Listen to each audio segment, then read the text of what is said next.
teknologi pengolahan hasil pertanian perlu dilakukan beberapa proses pada hasil pertanian. Salah satunya adalah melakukan rekayasa agar produk pertanian tersebut dapat sampai kepada konsumen. Rekayasa produk bukan hanya terkait dengan bagaimana produk tersebut diolah menjadi produk yang siap makan, tapi juga bagaimana produk tersebut disimpan, ditransportasikan hingga diolah nantinya. Itulah yang akan kita bahas pada bab kali ini, yaitu rekayasa produk pertanian. Secara definisi, rekayasa itu menurut KBBI adalah bagaimana kita menerapkan ilmu-ilmu ya terkait dengan perancangan, mengkonstruksi, mengoperasikan baik peralatan atau sistem menjadi suatu hal yang baru yang kemudian sistemnya itu harus dapat ekonomis dan juga efisien. Hmm.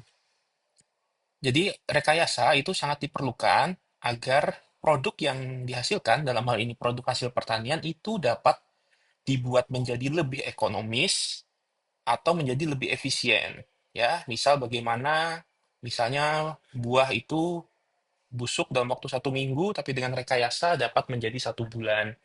Atau produk yang awalnya harganya rendah ketika diolah menjadi yang harganya lebih tinggi. Atau bagaimana produk yang awalnya hanya diminati oleh konsumen lokal, kini dapat menjadi konsumen internasional. Itulah langkah-langkah dan tujuan dilakukannya rekayasa produk pertanian. Sebagai contoh misalnya, seperti yang terlihat di gambar ini adalah bagaimana produk tanamannya adalah tebu ya, di mana tebu ini di kita itu diolah menjadi gula. Nah, perubahan dari tebu menjadi gula ini tentu melewati serangkaian proses-proses rekayasa. Bila tidak dibuat menjadi gula, maka tebu ini hanya dapat dikonsumsi oleh masyarakat lokal. Dan juga daya tahannya, daya simpannya mungkin hanya beberapa hari. Dan juga pemanfaatannya mungkin tidak banyak, secara ekonomis sangat murah. Tapi ketika diolah, direkayasa menjadi produk turunan, seperti misalnya gula ini, maka pangsa pasarnya meluas, bisa nasional, penggunaannya banyak, ya, tidak hanya untuk minuman, tapi juga makanan, dan juga untuk produk-produk kue misalnya. Dan juga harganya tentu akan meningkat. Nah, sehingga rekayasa produk pertanian itu sangat diperlukan untuk tadi ya, memperluas jangkauan pasar, meningkatkan ekonomi, ya, termasuk juga meningkatkan kualitas. Nah, bagaimana dari tebu tadi itu dibuat menjadi gula tentu harus melewati serangkaian proses-proses pengolahan. Ambil contoh misalnya di tebu, itu kemudian kita giling, lalu perasan tebunya dikentalkan, kemudian dibuat kristal untuk kemudian dikeringkan dan di-packing menjadi gula. Nah, rangkaian inilah yang disebut sebagai salah satu bagian dari rekayasa produk hasil pertanian.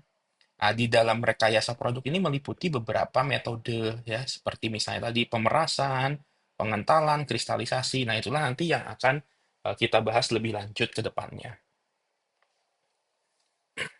Nah, seperti yang sudah saya jelaskan sebelumnya adalah kenapa kita harus melakukan kegiatan pasca panen, tentu supaya pertama meningkatkan umur simpan, menjaga keamanan, agar kualitasnya tetap terjaga, meningkatkan pasar, dan tentu saja dengan semakin minimnya, misalnya hasil pertanian yang busuk, tentu sampahnya akan berkurang. Ya, sehingga eh, penanganan pasca panen itu tidak hanya mulai di pabrik, tapi juga bagaimana dimulai dari setelah hasil pertanian itu dipanen, itu sudah mulai masuk ke dalam proses penanganan pasca panen. Ya, kita sering melakukan sekedar Anda misalnya membeli suatu produk pertanian, Anda kan kadang melihat ini kualitasnya bagus atau tidak, itu pertama berdasar indikator visual ya, perubahan warna, ukuran ya. Itu sudah salah satu langkah bagaimana Anda melakukan rekayasa terhadap produk pertanian. Anda melakukan filter ya, walaupun mungkin filternya masih bersifat subjektif ya terhadap warna, ukuran ya. Artinya bahwa eh, proses rekayasa atau proses pengolahan hasil pertanian itu bisa dilakukan mulai dari tahap terkecil sampai tahap terbesar sekalipun. Ya, misal Anda ingin membeli pisang ya, tentu ada Anda yang merasa, oh saya perlu pisang yang warnanya full kuning ya, seperti nomor 6 ini ya. Maka warna yang lain itu Anda tidak akan pilih. Tapi ada juga beberapa yang merasa, oh saya perlunya nomor 3, atau bahkan yang perlunya nomor 7, ya.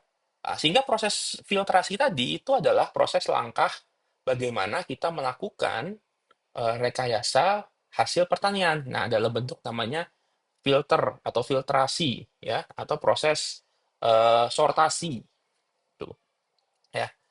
Itu bisa dimulai dari hal sekecil itu, ya. Contoh lain misalnya mangga juga sama ya. Nah, Anda melihat berdasarkan bentuk, ukuran, ya, tingkat kematangan. Nah, itu sudah salah satu proses rekayasa atau proses pengolahan hasil pertanian. Nah, banyak sekali proses rekayasa produk pertanian yang lain ya, yang lebih kompleks, yang lebih membutuhkan alat, yang lebih membutuhkan teknik, seperti misalnya pembekuan, pengecilan ukuran, ya, mixing, proses grading, sedimentasi, ya, dan segala macamnya. Ya, sehingga inilah nanti yang kemudian proses-proses ini saling dikaitkan satu sama lain membentuk satu kesatuan. Nah, biasa dibentuk jadi satu sistem atau satu pabrik. Ya, satu pabrik itu terdiri dari beberapa tahapan proses rekayasa. Nah, seperti misalnya ini juga ya, bagaimana Anda membuat es jeruk misalnya ya. Mulai dari ini juga salah satu langkah proses pengolahan hasil ya. Jadi bagaimana ada yang bentuknya fresh yang mungkin hanya tahan 1-2 hari. Tapi ada juga yang bentuknya pabrikan bisa tahan sampai beberapa bulan. Beberapa metode pun macam-macam. Ada yang diperas manual, ada yang menggunakan juicer, ya, ada yang menggunakan press mesin. Itu akan menghasilkan produk yang berbeda, tapi prinsip dasarnya ilmunya adalah bagaimana tadi meningkatkan nilai ekonominya, meningkatkan pangsa pasarnya, meningkatkan kualitasnya. Ya. Nah, bila kita lihat ya bagaimana jeruk dari buah menjadi suatu sediaan eh, minuman jeruk misalnya ya, maka banyak sekali terlibat di sini ya proses mulai dari pencucian, sorting, memilih, memeras jeruk, ya, lalu jeruknya kemudian dipanaskan, dikentalkan, didinginkan, itu adalah proses-proses teknologi yang diperlukan untuk membuat produk hasil pertanian. Nah, sehingga nanti dalam bahasan selanjutnya kita akan mulai membahas nih satu persatu dan bagaimana mengaplikasikannya pada tiap komoditas hasil pertanian. Karena tiap komoditas cara olahnya beda-beda, tapi prinsip-prinsip dasarnya itu akan sama.